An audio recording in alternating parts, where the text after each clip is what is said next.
For that, what I did for myself is, one is money and capital management, second is position sizing, third practice scale in and scale out, and I'll explain that, and kill FOMO, trade with the smallest possible quantity. So I'll explain the first 3 points.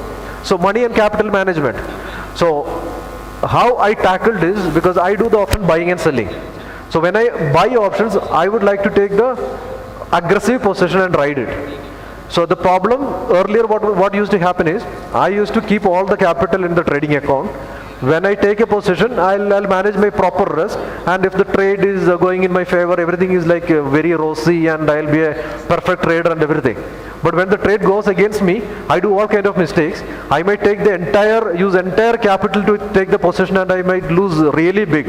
I might blow the account also. So those kind of mistakes kept on happening. Then what I did is, I did 2 things. One, I started keeping only initially 30%, but right now under 20% of the capital in the trading account. Because I'm a discretionary trader, plus I do the high risk trades. Because of that, I keep only less than 20% of the total capital into the trading account. Remaining 80% is in the savings account. So whenever I make a loss, next day I backfill the account and keep the capital steady. If I make a profit one day, end of the day I put the withdrawal request, and next day also I trade with the same capital. So the capital is going to be consistent. When I increase the capital, that's only when I have enough backup to keep only 20% in the trading account. So that is one thing, that is the capital management. Second, again the same capital, that 20% I split between 3 different brokers. So initially when I want to scale in, I take the position only with one broker. Then after that, if I see that okay, opportunities are getting better, I go to the second broker and third broker. Third broker I rarely use only, but first and second broker I do gradually scale into the position. So that at one stretch I won't take the full position. If I keep everything in one account, there are chances that without even me knowing, I go and take the entire position in one account. That is the reason I keep the money into the 3 accounts. Because we are humans, we tend to make mistakes, so I want to reduce the opportunity for the mistake. That is the reason I am doing that. And next is position sizing. Because I am keeping only 20%, that 20% is split into 3 accounts. When I take a big trade, even using the entire money, it could be like around 7 to 8% only, one account. If I deploy entire money in both the accounts, it will be like maybe around 16%. Or approximately 15%. That is my big position. And beyond, means even if I get into a loss, it's okay, because I can backfill it. But if that is a big winner, I am getting 100% return on that money. I am getting 15% on the overall capital. Sometimes it goes like multiple. So there are times when I get maybe 300%, 400% on the deployed capital. So that could be like a very good figure on the total capital. So that is why I do the position sizing. Because of that, I am able to trade fearlessly. I am not worried about a lot of things. So it is very easy to handle the accounts. You are not getting scared seeing the red and green on the screen. And scale in, scale out, I already told how I do it. And FOMO. So many times what happens is market, imagine you are in a buy on dip market, market is strongly moving up. When the market opens, it opened in a very strong knot, and it is like grinding up. And it's already opened maybe 200 points gap up, and it is giving another 50 points in the first 5 minutes. You want to enter into the trade. You are seeing that the market is like going heavy on the upside.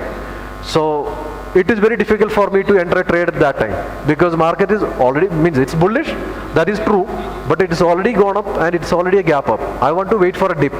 But what if the dip doesn't come? We will have a huge FOMO effect, or missing out feeling. Just to avoid that, what I do is, I go and sell some put option. Means in this bullish scenario what I explained, in such scenario, I go and sell some put option. It could be small quantity compared to my overall buying quantity, so it doesn't impact my P&L even if it goes wrong. And I sit on it. If the market goes up, I may not get big profit, but at least I can see the profit and I can get the feel that I am not missing out. I am just playing with my psychology, that's it. So if you completely miss out, it will be a completely different feeling. But if you are into the trade, even if it is a small position, it is very good. And if the people who doesn't want to sell option, you can buy maybe lowest possible quantity, maybe one lot you can buy. Means even I know the people who are doing that way also. So that form of feeling, we need to get away with that feeling. That's what I'm trying to do. And if the market gives a dip, I wait, and when the dip, I feel that okay, this is the means. I see that okay, this dip levels are making sense in the swing high, swing low concept and all. Then what I do is I exit the put short. There could be losses, but it's very small quantity, right? Then I get a right entry on the call buy.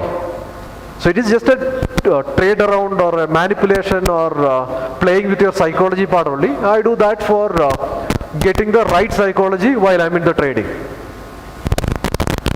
And every time when I enter a trade, let it be option buying or option selling, I calculate the worst possible outcome of the trade. Let's say I bought some call option. What if this option goes to 0? Non-expiry day, it may not go to 0, but it can go to like 10 rupee, 20 rupee and all, right, if the market completely goes against you. So I calculate how much will be the maximum loss I can have in that trade.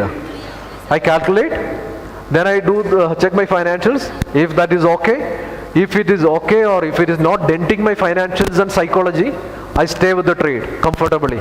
But when I look at these things, if I feel that okay, it is going to give me uncomfort, if it is going to dent my financials, then I don't keep the entire position.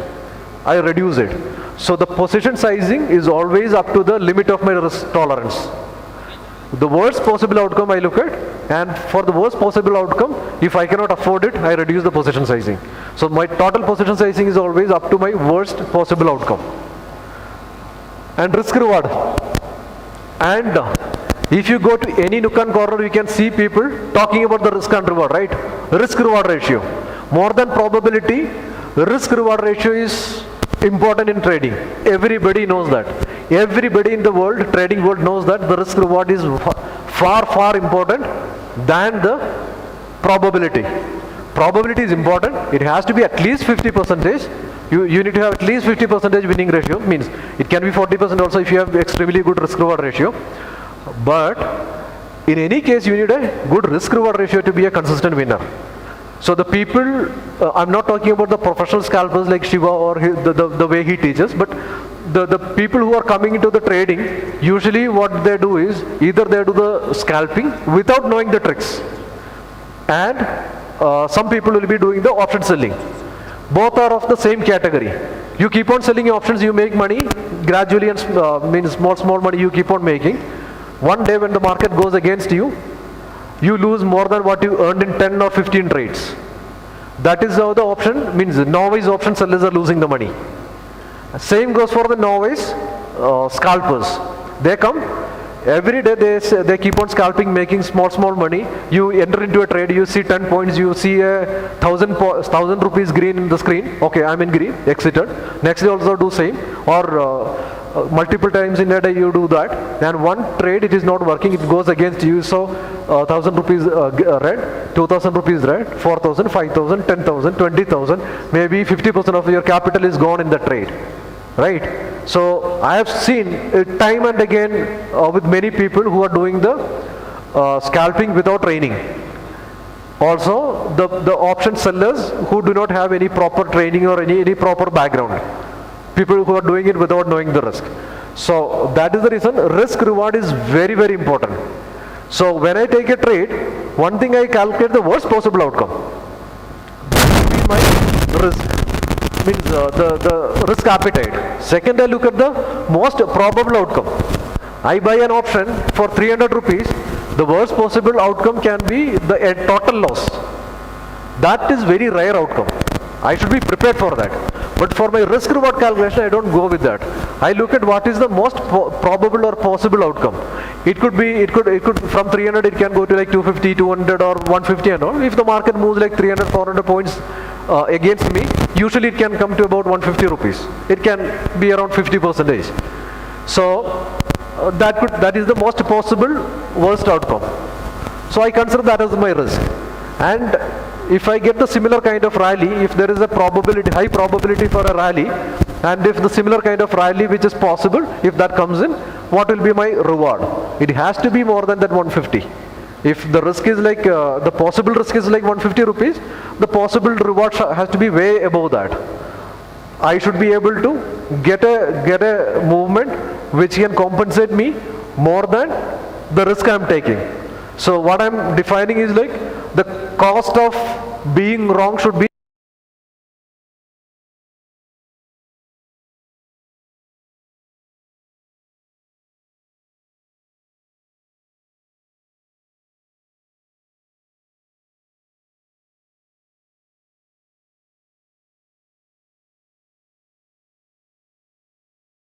if the risk is a little high and the reward is a little low, I take those trades.